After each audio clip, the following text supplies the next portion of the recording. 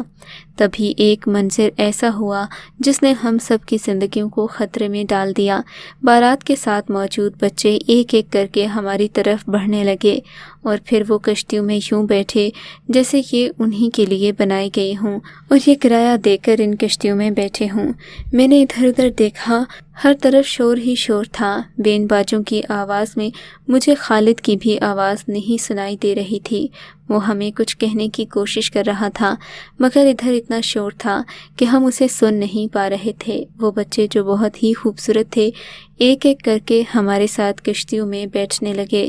میرے ساتھ موجود بچے اس قدر گھبرائے ہوئے تھے کہ وہ ان بچوں کو کچھ نہیں کہہ سکے۔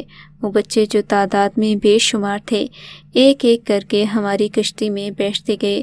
ہماری کشتی میں تقریباً 10 سے زائد بچے تھے جبکہ باقی بچے ملاح والی کشتی میں تھے۔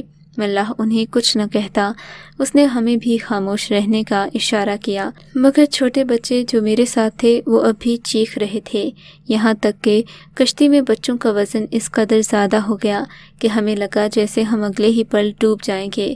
ملاح کسی طرح اس کشتی کو آگے بڑھا چکا تھا جو اس کے ساتھ تھی، جبکہ میرے ساتھ والی کشتی میں ایک چھوٹا بچہ بیٹھا تھا جو اس کشتی کو چلا رہا تھا۔ یہ اس کا شاگرد تھا اور اس کا چہرہ بھی پرسکون تھا، یعنی ان دونوں کو اس سبھی حادثے سے کوئی فرق نہیں پڑا تھا۔ بس تھوڑی ہی دیر گزری تھی کہ ایک زبردست جھٹکے کے ساتھ ہماری ساری کشتیاں الٹ گئیں۔ چھوٹے چھوٹے بچے جو میں اپنے ساتھ لایا تھا وہ پانی میں ڈبکیاں لگانے لگے، ان کی سانسیں اکھڑنے لگیں اور مجھے یقین تھا کہ یہ سب پانی میں ڈوب کر اپنی زندگی کی بازی ہار جائیں گے کہ تبھی خالد نے کمال کا کارنامہ کر دکھایا۔ اس نے درخت کے ساتھ موجود بندھی رسیاں پانی میں پھینکنا شروع کر دیں۔ ان بچوں کو میں نے بڑی مشکل سے رسیوں کے ساتھ اکٹھا کیا۔ سبھی بچوں نے رسیوں کو مضبوطی سے پکڑ لیا۔ خالد نے باقی بچوں کی مدد سے رسی جھیل کے دوسرے کنارے کی طرف کھینچنا شروع کی۔ یوں میں باقی بچوں کو بھی دوسری طرف لانے میں کامیاب ہو گیا۔ کشتی کا ملاح بھی ہانپ رہا تھا، شاید اسے بھی اتنے بڑے حادثے کی امید نہیں تھی۔ پہلے تو وہ ٹھیک تھا مگر جب کشتیاں الٹیں تو اس کی بھی چیخیں نکل گئیں۔ تھوڑی ہی دیر کے بعد میں سب بچوں کو دوسری طرف لانے میں کامیاب ہو گیا تھا۔ ہم سب نے خدا کا شکر ادا کیا۔ شکر ہے کہ خالد اپنے ساتھ وہ روشنی کا بندوبست اور رسی کے لیے بھی ملاح کا اشارہ سمجھ گیا تھا، ورنہ خدا جانے ہم کہاں جاتے۔ اور بھابیاں جن کے بچوں کو میں اتنی دور شادی میں لایا تھا وہ تو میرا حشر برا کر دیتیں، مجھے کوستیں، طعنے دیتیں اور سب سے بڑھ کر ان کی بد دعائیں میرا جینا حرام کر دیتیں۔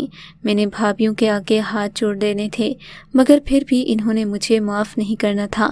خالد کہنے لگا کہ میں یہ سارا منظر دیکھ رہا تھا مگر عقل مندی سے کام لیا۔ تم لوگوں کو اگر بچانے کے لیے میں بھی جھیل میں کود پڑتا تو شاید اتنی مدد نہ کر سکتا جتنی میں نے دور رہ کر دی۔ کشتی کے ملاح نے بتایا کہ اس کا چھوٹا سا گھر اسی جھیل کے کنارے دوسری طرف واقع ہے۔ اس نے خالد کو رسی لانے کا اشارہ کیا تھا۔ خالد اشارہ سمجھ کر دوسری طرف چلا تو گیا مگر اسے یہ نہیں پتا تھا کہ ملاح کا گھر قریب ہی واقع ہے۔ ملاح کی بیوی نے خالد کو بروقت رسیاں دے دی تھیں۔ ایسی ہنگامی صورتحال اکثر ہی جھیل میں پیش آتی رہتی مگر کبھی کسی نے اتنا بڑا واقعہ اور حادثہ آج تک اس جھیل میں ہوتے نہیں دیکھا تھا۔ تب ملاح نے ہمیں کہا کہ اب جلدی سے ہمیں دوسرے گاؤں کی طرف روانہ ہو جانا چاہیے، اس علاقے میں ٹھہرنا خطرناک بھی ہو سکتا ہے۔ خیر میں نے مزید کوئی بات چیت نہیں کی کیونکہ ہم لوگ بہت گھبرا گئے تھے۔ بڑی مشکل سے اسماعیل کی شادی میں پہنچے۔ ہم تو اسماعیل کی شادی میں صحیح سے خوش بھی نہ ہو پائے تھے، کیونکہ ہمارے ذہنوں پر اسی واقعے کا خوف سوار تھا جس نے ہمیں زندگی کی اتنی بڑی حقیقت سے آگاہ کر دیا جس پر یقین کرنا ہی مشکل تھا۔ اسماعیل کی شادی میں بخیر و عافیت پہنچ گئے تھے۔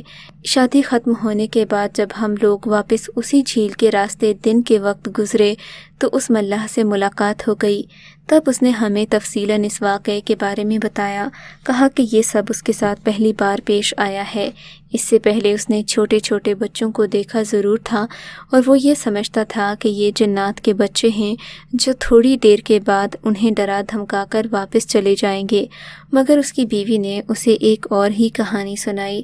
دراصل اس علاقے سے آج سے تقریباً 20 سال پہلے گاؤں کے سب سے امیر رئیس زادے کی بارات گزری تھی، مگر اس بارات کو اس جھیل میں آنے والے طغیانی نے کھا لیا تھا۔ وہ بارات بھی اسی طرح کشتیوں پر بیٹھ کر اس جھیل کو پار کرنا چاہتی تھی، مگر عین وقت پر طغیانی آ گئی جس نے ان سب کی خوشی کو برباد کر دیا۔ دونوں خاندانوں میں صف ماتم بچھ گئی۔ بس اسی بات کے بعد سے یہ جھیل آصف زدہ ہو گئی ہے۔ یہاں سے جو بھی گزرتا ہے، کسی کو ڈھول باجے کی آوازیں آتی ہیں تو کسی کو چھوٹے بچے آ کر تنگ کرتے ہیں۔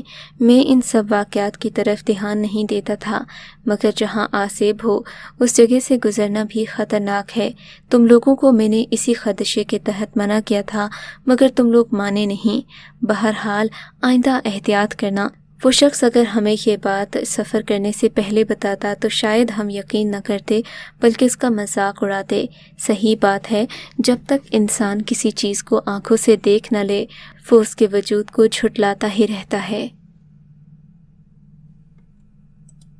اگر آپ کو یہ کہانی اچھی لگی ہے تو اس ویڈیو کو لائک کیجیے اور اس طرح کی مزید ویڈیوز دیکھنے کے لیے ہمارے چینل کو سبسکرائب کیجیے۔ اور ہاں، اگر آپ کی کسی دوست، رشتہ دار یا بہن کے ساتھ خدا نہ کرے ایسا کوئی واقعہ پیش آیا ہے تو ہمیں کامنٹ سیکشن میں اس کے بارے میں ضرور بتائیے۔